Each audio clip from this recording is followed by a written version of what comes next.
So do you remember our first financial goal as a couple? Yeah, I definitely remember that. But I guess before we get into that, why are we wearing sunglasses like Men in Black right now? Okay, well, we're wearing sunglasses because we're in Hilton Head. It's a sunny day. Yeah, This was the super. only spot you could find that had sun and it has a lot of sun and also, of course, quiet to do this recording. Also, too, just to be completely transparent, our son's going through growth spurt. He's not sleeping He tonight. is not You sleeping. don't you don't want to see what's under here. It's not pretty and no makeup is gonna cover it. So yeah. Understood. But anyway, Glad we covered that. yeah. So I guess back to first financial goal. Yeah, I remember it. It was saving $1,000. Right. That was our goal. Try to save $1,000 for our first emergency fund, if you will, Mhm. to cover things like when a car breaks down, refrigerator breaks down, or anything like that. And the thing about that was it just seems so difficult and lofty to try to save $1,000. And every time we got close, like, all right, we got $995. It seems like a need would happen. Like, oh, so sorry, sir, your such and such broke down. How much is it gonna be? $995. $995. Like, okay, or yeah, I got a need, Ray. I need to, pay my rent. How much is your rent, man? $995. Yeah. So it's like every time we got close to that $1,000, something would happen. But it's okay because that's what the money was purposed for. It was meant for emergencies, and so we started to use it for emergencies. So yeah, Yeah. I think that was definitely the big learning lesson. And it's like when you save for a particular purpose, don't get discouraged when that purpose occurs, yeah, right? yeah, And I think that was the thing is like we're so goal oriented. We were just thinking, man, gotta make that goal, $1,000. And it's because we just were missing it, or as yeah. soon as we get it, something happened and we would lose it. We felt like discouraged. But Correct. we were doing exactly what it was designed to do. Yep. Because previous to that, our emergency fund was, well, at least for me, Yeah.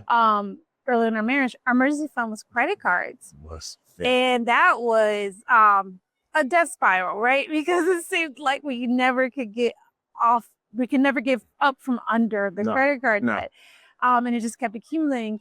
And so it was completely ineffective. Also, too, I don't know if you remember, but at that time I was working in banking. I do remember that. I was working in banking, and literally part of our sales script, if you will, was to sell credit cards as an emergency fund. Yep. And so now I had like this epiphany, this revelation, this conviction now that is not what an emergency fund should be.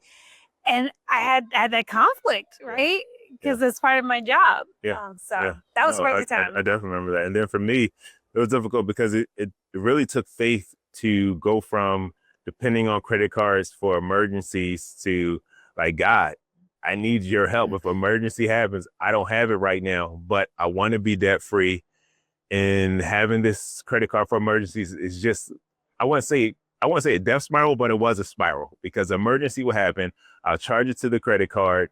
The credit card bill will accumulate. I'll get something in the mail saying transfer your balance for 0% interest. I make that transfer. And then next thing you know, I got more credit, something happens, and then they accumulate. So on and on and on. So I wanted to get off that cycle. I really wanted to take steps towards that freedom. And the first thing was we had to get a handle on these emergencies. So it was like a faith journey just to say, all right, I'm not dependent on a credit card anymore. I'm going to pray. I'm going to ask God, just for help. Save this $1,000. You got to keep away all the breakdowns and things like that, so we can kind of get there towards that first goal. And then as that first goal completed, then we were able to go to 1 month savings, and then to 3 month savings, to 6 month savings. But the key was, for me, we began saving with a purpose versus just saving for saving's sake. Like I just didn't want to just accumulate a bunch of money, but that money had like a purpose tied to it. Like, all right, if something happens with the car, that's that. If something happens with my job, that's for this. And so that it was kind of a slight shift, but it made a real big difference as we started trying to have as we begin to have bigger and more complex goals around that freedom. So yeah. I think the other thing too is momentum. There's something to be said about just starting. Yeah. Because, as hard as it was to start, once we really we're committed, like, hey, we're going to save this amount. Yep. And we're going to save this much every paycheck to get to this amount, or whatever the case may be. It was amazing how the momentum sort of carried us forward, and it became easier to save. And so there's something to be said about that. Sometimes the hardest step really is just starting, just getting started.